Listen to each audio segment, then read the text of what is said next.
Chancellor Butler ruled against Madison County and the school system's emergency injunction. A neighbor tells me this white car, this white SUV that you can actually see behind me, was driving erratically around 412. When I take a few steps right here, you can actually see how deep the water is. It actually uprooted and hit the electrical lines on this side of the road, causing power to be out. They matched dates and times their informant said Fields worked with him to GPS data from his patrol car. Folks have their shades on, grills out, and generations of families are coming out to celebrate. If you're thinking about coming out, this is a good day to do so. It is bargain night. For just $10, you get in and you get to ride all the rides. Parents, your kids will love you for that. 45% of drivers actually honk their horn when they're either angry or annoyed. That's 91 million drivers doing a whole lot of. But he is not a monster.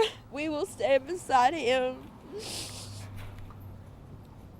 Because he is not a murderer. The mother of 20-year-old Braxton Edwards was emotional in regards to Tuesday's court hearing. In the courtroom, Judge Mark A.G. expressed his sympathy to the families of the accused and the victim, 5-month-old Maxon Killingsworth, who died as a result of spinal injuries. This is a horrible situation. There's no way to make it better. I know there's a lot of anger, there's a lot of pain, heartbreak, frustration, and that's understandable.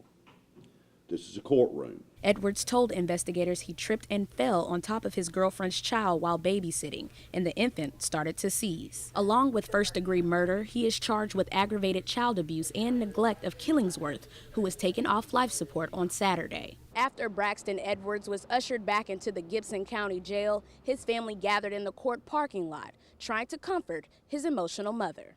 My son did not harm this child. With intent and with malice, he did not harm this child with intent to kill him. According to court documents, a doctor stated the infant's injuries do not reflect an accidental head trauma. The documents also reveal Edwards says he shook the baby after the seizure because he didn't know what was wrong with the 5-month-old baby. Edwards' mother says her son is also hurting from what she calls an unfortunate accident. I'm so sorry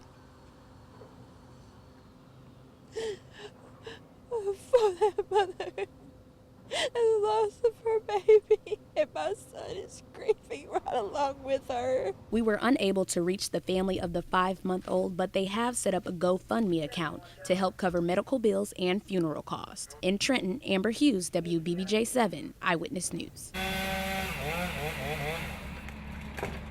I guess praise the Lord for insurance, because we're definitely going to have to rebuild now. The sound of crews working to move fallen trees could be heard all morning across Gibson County after Wednesday morning thunderstorms and winds caused damage across the county. Trees down all over the county, electricity's out.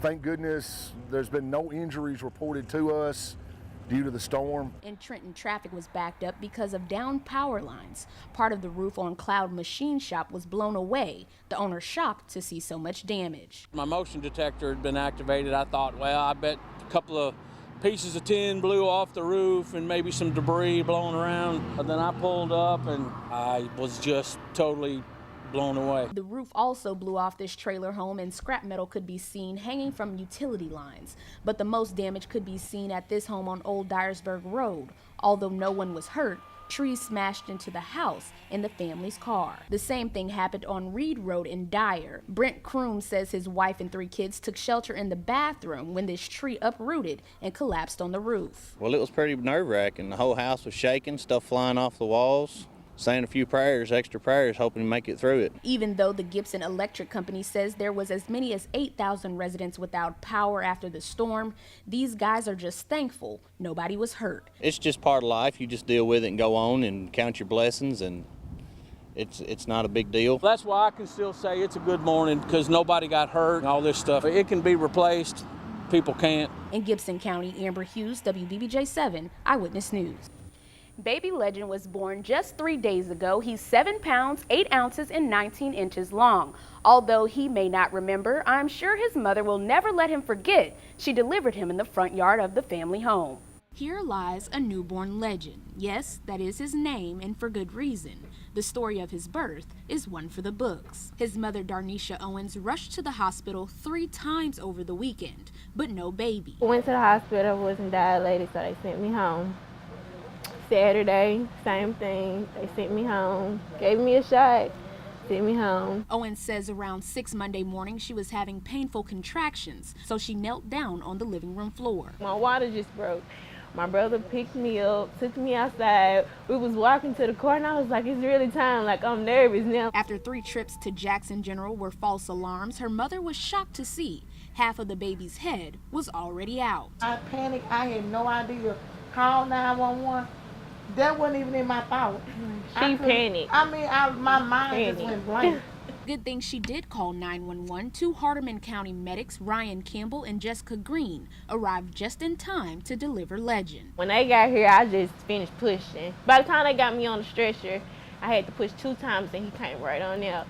And I had him in the front yard. Both of them did very good, because if it wasn't for them, I don't know where Legend would have been at outside. Owen says she didn't feel any pain while giving birth, and having her first child born in the front yard was an amazing experience. I'm fine, like he's here now, I don't have any more problems.